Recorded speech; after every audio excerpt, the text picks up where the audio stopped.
This morning, you probably traveled farther than your ancestors did in an entire day. You got into a car, maybe a bus, maybe a train, pressed a pedal, and suddenly you're moving 40, 50, maybe even 70 miles an hour without breaking a sweat. Now imagine doing that same trip 100,000 years ago. No roads, no bridges, no maps, no GPS politely telling you, turn left in 300 feet. Just trees, mountains, rivers, predators, and your own 2 feet. If you wanted to go somewhere, you walked. If you wanted to eat, you walked. If you wanted to meet another tribe, you guessed it. More walking. For almost 300,000 years, walking wasn't just transportation, it was transportation. And somehow, those same feet carried humans farther than any other animal on Earth. So, how did we travel across entire continents? Without cars, without horses, without even the wheel? Because the answer isn't, we walked. The answer is, we never stopped. Humans are actually terrible sprinters, seriously. A cheetah leaves you behind. A horse leaves you behind. Even your neighbor's Labrador probably has a decent chance.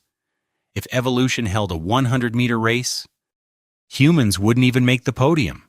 We'd probably still be tying our shoes. But evolution wasn't rewarding speed. It was rewarding endurance. Your feet act like springs. Every step stores a little energy, then gives it right back. Your body sweats to cool itself, while most animals have to stop just to avoid overheating.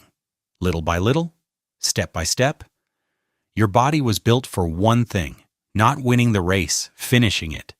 That's why humans could walk all day, sleep, wake up, and do it all again. Tomorrow, next week, next month.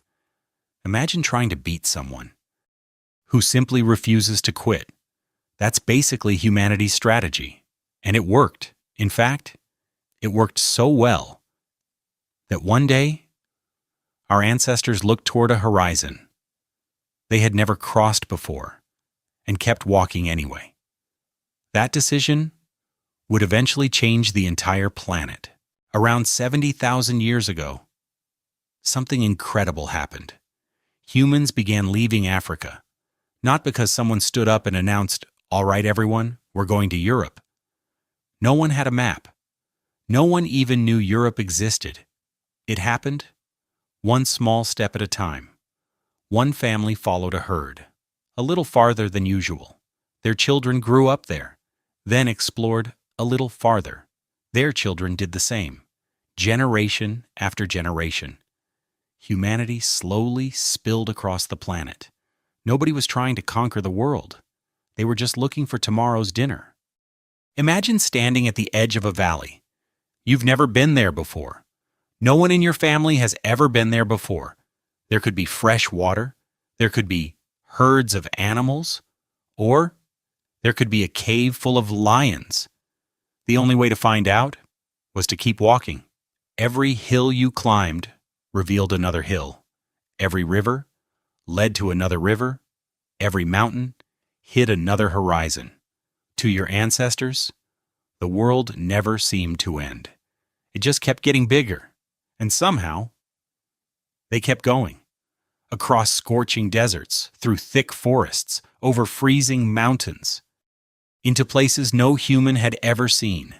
Eventually, they reached Europe, then Asia. Much later, they crossed into the Americas.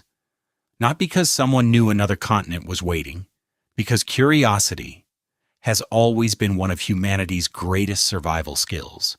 What's even more amazing is they weren't wandering aimlessly.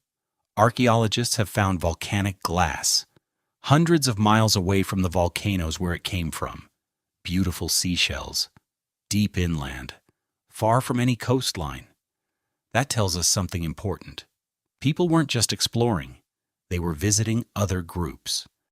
Trading, sharing ideas, making friends, probably arguing too.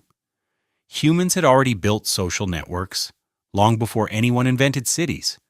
Imagine hiking for 3 days, just to borrow someone's bed or rock. Honestly, that's commitment. But eventually, every journey met the same problem. Not a mountain, not a desert. Water. A river doesn't care how determined you are. You can't simply decide to walk across it. For thousands of years, rivers acted like giant walls. If the water was too deep, your journey was over, or so it seemed. Because one day, someone looked at a floating log and had an idea that would change human history forever. Walking could get you almost anywhere until the ground disappeared. Imagine hiking for days. You've crossed forests, climbed hills, found fresh water. Then suddenly, your path ends. A river. Too deep to walk, too wide to jump, and full of things.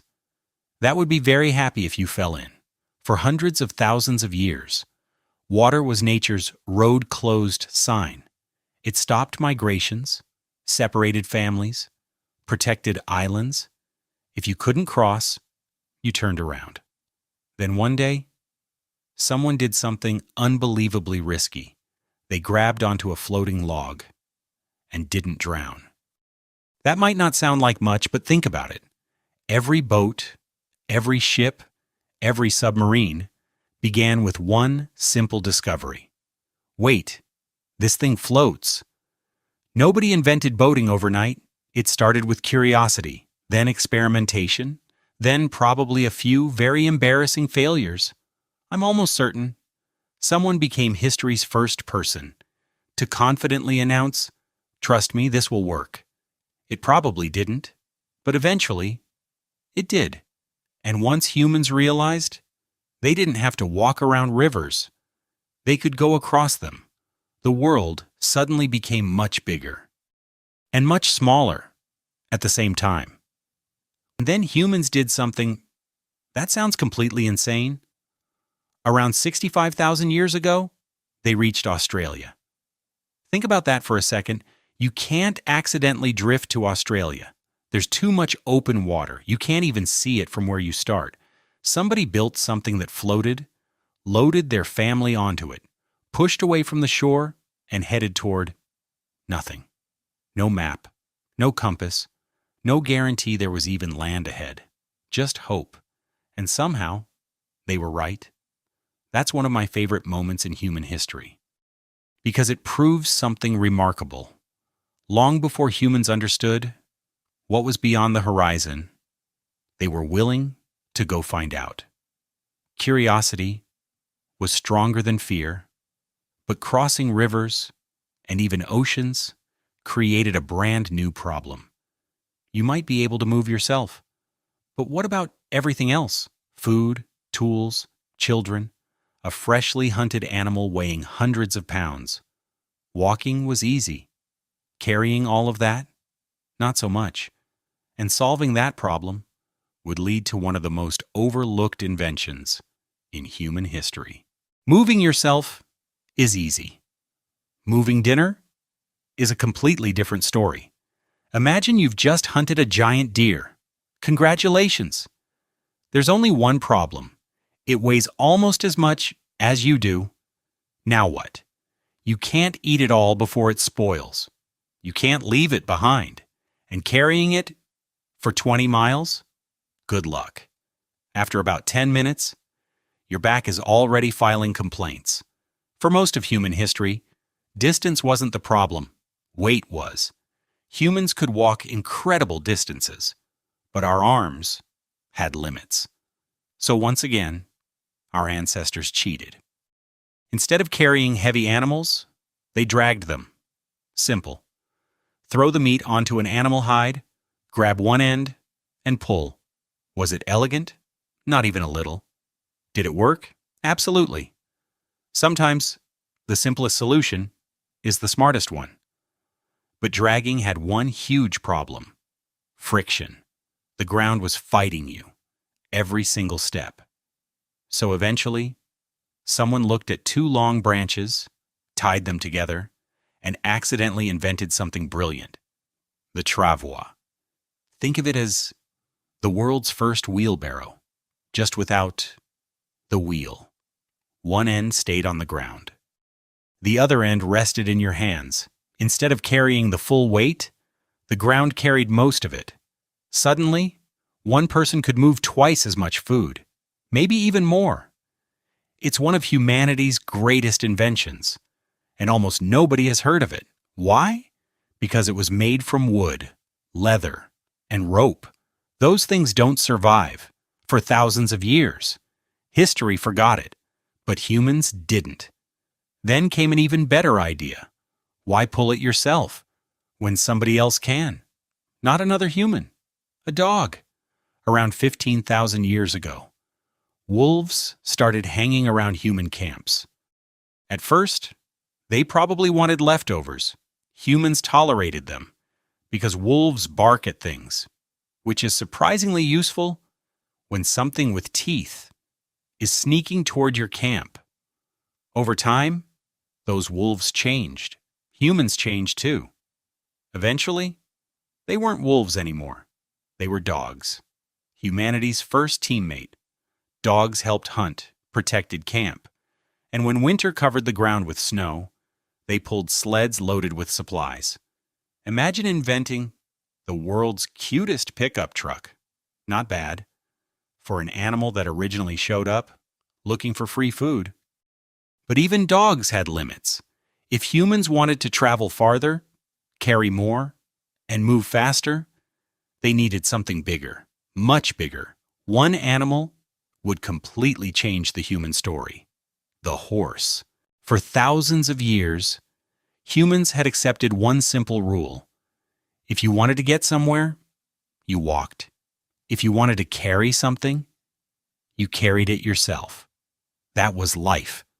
Until one animal changed everything. Nobody knows exactly who was first. Maybe it was a hunter, maybe a child, maybe someone who looked at a wild horse and thought, I wonder if... It was probably the most dangerous petting zoo in human history. At first, horses weren't transportation. They were food. Then people noticed something. They're fast. They're strong. And unlike humans, they don't complain about carrying heavy stuff. Well, not as much. Little by little, people learned to work with them. Instead of chasing horses, they guided them. Instead of hunting them, they raised them.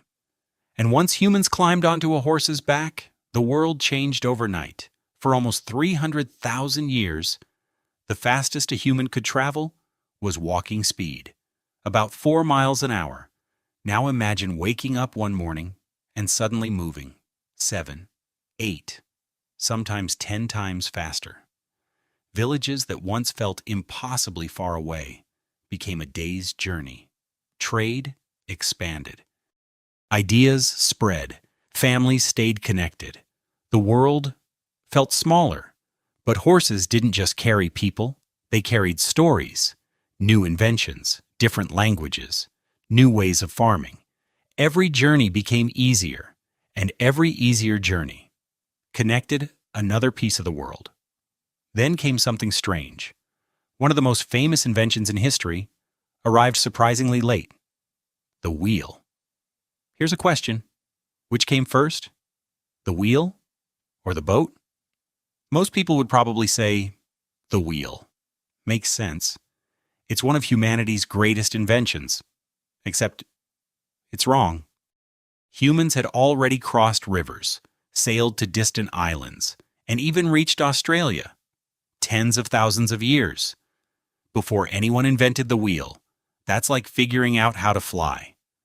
Before inventing the suitcase, why? Because wheels are surprisingly picky. They need fairly flat ground. Roads help a lot. A boat doesn't care if the water is perfectly flat. It just floats. So for thousands of years, boats solved problems that wheels simply couldn't. When the first wheels finally appeared, they weren't attached to wagons. They were used to make pottery. Someone spun a flat wooden disc to shape clay. Then one day, someone looked at that spinning circle and had a brilliant thought. What if this rolled instead?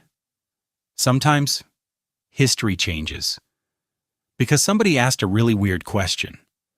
The first wagons weren't exactly impressive. Heavy, slow, solid wooden wheels. More bumpy adventure than luxury vehicle. But they worked, and over time, people improved them. Lighter wheels, stronger axles, better roads. Soon, horses weren't just carrying riders. They were pulling entire wagons. Families could move together. Merchants could transport more goods. Kingdoms could stay connected. Travel wasn't just becoming easier. It was becoming faster. For everyone. And that's when something remarkable happened. For the first time in human history, distance started losing.